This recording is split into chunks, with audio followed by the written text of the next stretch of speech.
1000 रुपये महीने की सरकारी नौकरी, अगर आपसे ये बोला जाए तो आप कहोगे क्या मजाक कर रहे हैं, 1000 रुपये महीने की सरकारी नौकरी कौन करना चाहेगा।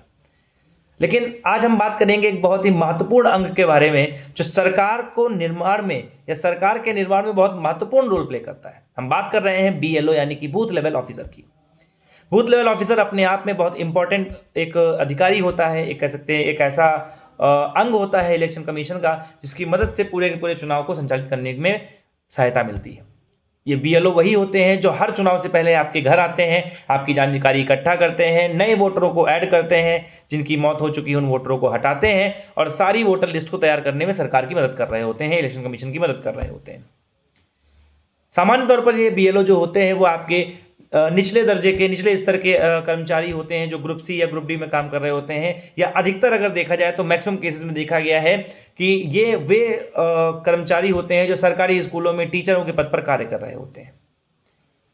अब बहुत सारे लोग बोलेंगे कि उनको टीचर की सैलरी मिल तो रही है, तो फिर उनको 1000 रुपये महीने एक्स्ट्रा सरकार दे रही है तो एडिशन ही हुआ। मुझे एक बहुत सिंपल से सवाल का जवाब दीजिए, अगर वो टीचर या BLO का काम कर रहे हैं तो फिर टीचर क्यों काम, फिर टीचरों का काम क्या है? हमने उनकी हायरिंग टीचरों के लिए की थी, हमने उनकी हायरिंग BLO के लिए नहीं की थी। चलिए ठीक है, एक बार को मान लेते हैं कि उनको फ्री टाइम में दिया जा रहा है, तो फ्री टाइम में दो ना भाई साहब। पूरा दिन वो BLO आपके घर घर आके जाके पूरी जानकारी इकट्ठा करता है, ऊपर से दिन रात उस पर प्रेशर आ रहा है कि कभी कोई पार्टी का आदमी कहता है कि ये वाला हमारा नाम ऐड कर दो, कभी कोई पार्टी का आदमी कहता है कि इस नाम को हटवा दो। रोज का रोज DM SDM उस पर दबाव बना रहे हैं कि हमारी डेटा को लाओ, हमारे पास डेटा इकट्ठा होनी चाहिए। हालांकि सब अपनी जगह पर सही है, वो प्रेशर भी मजबूरी है, बट फिर भी आप समझिए कि एक आदमी को मोटिवेशन कहाँ से आएगा। दूसरी चीज, हम उन लोगों से वो काम करा रहे हैं जिनका वो वास्तविक में काम है ही नहीं। अभी जनगणना शुरू होगी, जनगणना में भी हमारे यहाँ पर शिक्षकों को लगा दिया जाएगा, टीचर्स को लगा दिया जाएगा, ग्रुप C के उन लोगों को लगा दिया जाएगा जो कहीं ना कहीं डल डिपार्टमेंट में काम कर रहे होते हैं।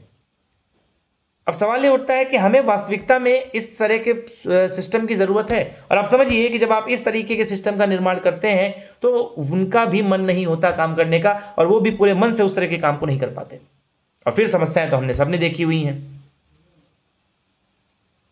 तो इसीलिए मेरी सरकार से गुजारिश है कि एटलीस्ट इलेक्शन कमीशन को एक परमानेंट सेटअप देना चाहिए। मैं जानता हूं कॉन्स्टिट्यूशन में प्रोविजन नहीं है, बट कॉन्स्टिट्यूशन में अमेंडमेंट्स होते आए हैं। एटलीस्ट अगर आप free and fair election commission को प्रूव करना चाहते हैं, या इलेक्शन कमीशन को जो वर्किंग है उसको और एफिशिएंट बनाना चाहते हैं, तो एक खुद का सेटअप दे दीजिए उनको। हमारे भारत में तो हर तीसरे दिन चुनाव होता रहता है, हर 2 महीने बाद 3 महीने बाद किसी ना किसी का चुनाव होता रहता है। अभी असेंबली चुनाव खत्म हुए हैं, अब यूपी में आपके असेंबली इलेक्शन पंचायती राज इलेक्शन शुरू होने वाले हैं।